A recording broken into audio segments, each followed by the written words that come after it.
ዛሬ የምነግራችሁ ታሪክ በሰው ልጅ አእምሮ ውስጥ ሊኖር ይችላል ተብሎ የማይታሰብን መጥፎ ገጽታ የሚገልጥ ነው። እስቲ ያስቡት፣ ገና በ20 ዓመት የለጋነት ዕድሜው ላይ የሚገኝ አንድ ወጣት የገዛ ወላጆቹንና ወንድሙን ለማስገደል ገዳዮችን ይቀጥራል። ይህ ወጣት ስሙ ባርት ይባላል። ባርት የሚኖረው እዚህ አሜሪካ ውስጥ በቴክሳስ ግዛት ነበር። በውጫዊ ገጽታው ባርት ምንም የሚጎድለው ነገር የለም። ነገር ግን በውስጡ አንድ ትልቅ ችግር ነበረበት።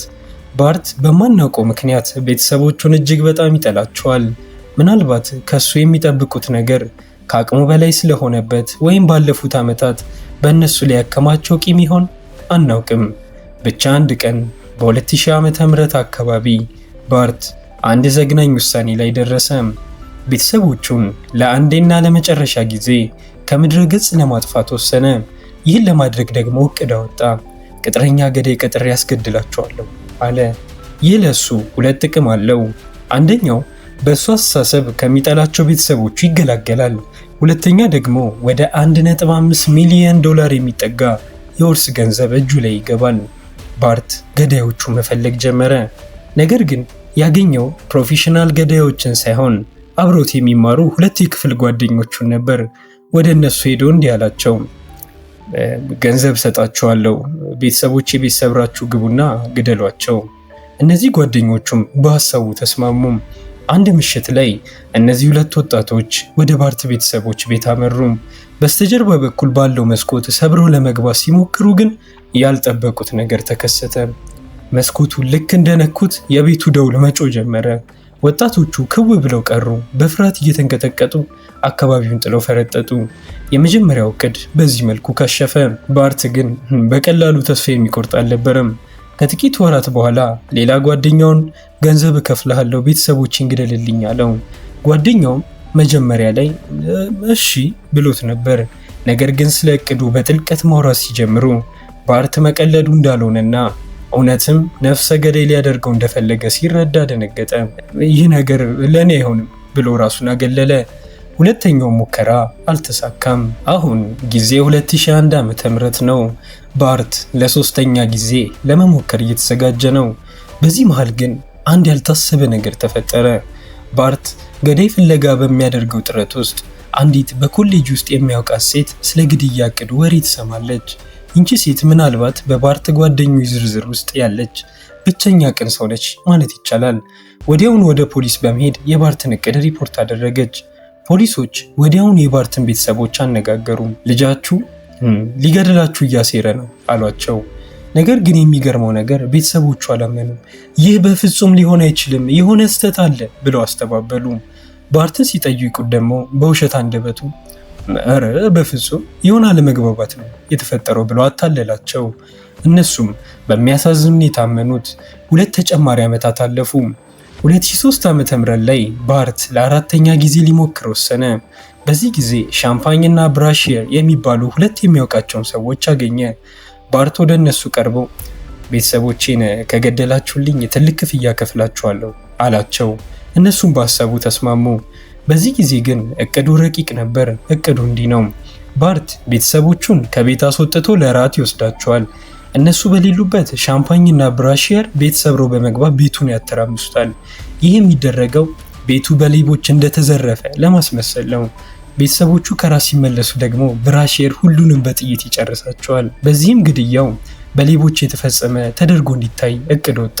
ባርት ወደ ቤተሰቦቹ ሄዶ እንዲህ አላቸው፣ ዛሬ ለዓመታት ከለፈውበት ኮሌጅ ልመረቅ ነው፣ በሉ ለክብሬ ራት እንብላ። በእውነቱ ግን ባርት ከትምህርት ገበታው የታገደና ከዛም በኋላ ትምህርቱን ያልጀመረ ሰው ነበር። ቤተሰቦቹ ግን ይህን አያውቁም። በልጃቸው ስኬት ተደስተው ራት ሊጋብዙት ወጡ። እነሱ ራት ላይ እያሉ ገዳዮቹ ወደ ቤት አመሩ። ሻምፓኝ በመኪና ውስጥ ሆኖ አካባቢውን ሲከታተል፣ ብራሺየር ደግሞ ባርት ሆን ብሎ ክፍት ትቶት በሄደው በር በኩል ወደ ቤት ገባ። ብራሺየር ቤቱን ማተራመስ ነበረበት በእቅዳቸው መሰረት። ነገር ግን በሆነ ምክንያት ቤቱን ሳይነካው ዝም ብሎ መጠበቅ መረጠ። በሌላ በኩል ባርት ከእናቱ ከአባቱና ከወንድሙ ጋር ሆኖ በውሸት የምረቃ በዓሉ እየተደሰቱ ነበር። ቤተሰቦቹ ለልጃቸው ያላቸውን ፍቅር ለመግለጽ $4000 ሮሌክስ ሰዓት በስጦታ አበረከቱለት። ጎበዝ ልጃችን እንኳን ደስ አለ አሉት። እነዚህ ሰዎች እጅግ በጣም ደግና አፍቃሪ ቤተሰቦች ነበሩ። ባርት ለምን ይህን ያህል ሊገድላቸው እንደፈለገ ለአእምሮ ይከብዳል። እራት ተጠናቆ ወደ ቤት ተመለሱ። እዚህ ጋር ነው ታሪኩ ወደ ጨለማው ክፍል የሚቀየረው። ቤተሰቦቹ ቤት እንደደረሱ ወንድሙ በሩን ከፍቶ መጀመሪያ ገባ። ልክ እንደገባ ብራሺየር ሽጉጡን ደረቱ ላይ ያነጣጠረ። ወንድሙ መታው። በመቀጠል እናቱ ገባች፣ እሷንም መታት። አባቱ ውጪ ሆኖ የድምፁን ምንጭ ለማወቅ ወደ ውስጥ ሲገባ እሱንም መታው። ባርትም እንደታቀደው ወደ ቤት ገባ። ብራቪየር በባርት እጅም ላይ ጥይት አሳረፈበት። ይህ የተደረገው ባርት በግድያ ውስጥ ተባባሪ እንዳይመስልና እሱም እንደተጎጂ እንዳይቆጠር ነበር። ከዛም ብራቪየር ወደ መኪናው ሮጦ ውጪ ከሚጠብቀው ሌላው ተባባሪ ጓደኛው ጋር በመኪና መለጡ።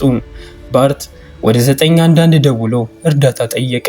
መላው ቤተሰብ ወደ ሆስፒታል ተወሰዱ። በሚያሳዝን ሁኔታ እናቱና ወንድሙ ሕይወታቸው አለፈ። አባቱ ግን በተአምር ተረፈ። ፖሊሶች ምርመራ ጀመሩ። ባርት ያልታወቁ ሌቦች ቤታችንን ሊዘርፉ ገብተው ነው ይህን ያደረጉት ብሎ ዋሸ። ነገር ግን ፖሊሶች ጥርጣሬ ያደረባቸው፣ ምክንያቱም በቤቱ ምንም የተዘረፈ ነገር አልነበረም፣ አልተተራመሰም። በተጨማሪም ባርት የሚያሳየው ባህሪ ለፖሊሶች እንግዳ ሆነባቸው። ሆኖም ግን በእጃቸው ላይ ምንም ማስረጃ አልነበረም። ከጥቂት ቀናት በኋላ አንድ መርማሪ ስም የሌለው ጥቆማ ደረሰው። ጠቋሚው በሚስጥር መገናኘት እንደሚፈልግ ገለጸ። መርማሪው በፖሊስ ጣቢያ ጀርባ በሚገኝ ጨለማ ስፍራ ከጠቋሚው ጋር ተገናኘ። ይህ ሰው ማን ቢሆን ጥሩ ነው? በ2000 ዓመተ ምህረት ባርት ቤተሰቦቼን ግደልልኝ ብሎ ጠይቆት የነበረው ያ የድሮ ጓደኛው ነበር። ጓደኛው ሁሉንም ነገር ለፖሊስ ተናገረ። አሁን ፖሊሶች ባርት ዋናው ተዋናይ እንደሆነ አወቁ። ነገር ግን በማስረጃ ለማረጋገጥ ባርት ሲናገር በስልክ መቅዳት ነበረባቸው። ያ ጓደኛው ወደ ባርት ደውሎ እንዲያወራ ለማድረግ ቢሞክርም ባርት ግን ብልህ ነበር፣ ምንም ሚስጥር አላወጣም። ባርት ነገሮች እየተበላሹ እንደሆነ ተሰማው። ከግድያው 7 ወር በኋላ ከአባቱ $7000 ሰርቆ ወደ ሜክሲኮ ጠፋ። ሩዲ ሪዮስ የሚል የውሸት ስም በመያዝ አዲስ ሕይወት ጀመረ።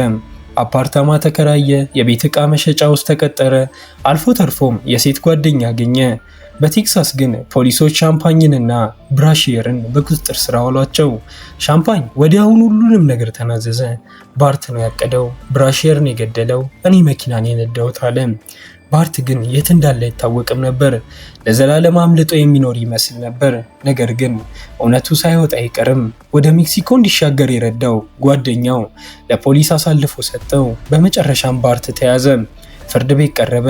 መኪና የነዳው ሻምፓኝ በ15 ዓመት እስራት፣ ነፍሰ ገዳዩ ብራሺየር በእድሜ ልክ እስራት እና የገዛ ቤተሰቦቹን ያስጨረሰው ባርት ዊታከር ደግሞ በእድሜ ልክ እስራት እንዲቀጡ ተፈረደባቸው።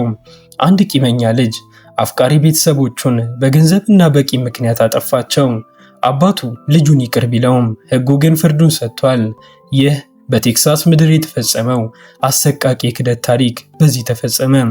ውድ አድማጮቻችን ይህን የመሰሉ ለዛ ያላቸው እንዲሁም ለጆሮ የሚስማሙ ትረካዎችን በየወቅቱ ለማግኘት ቻናላችንን ላይክ፣ ሼር እንዲሁም ሰብስክራይብ ማድረግዎን አይዘንጉ።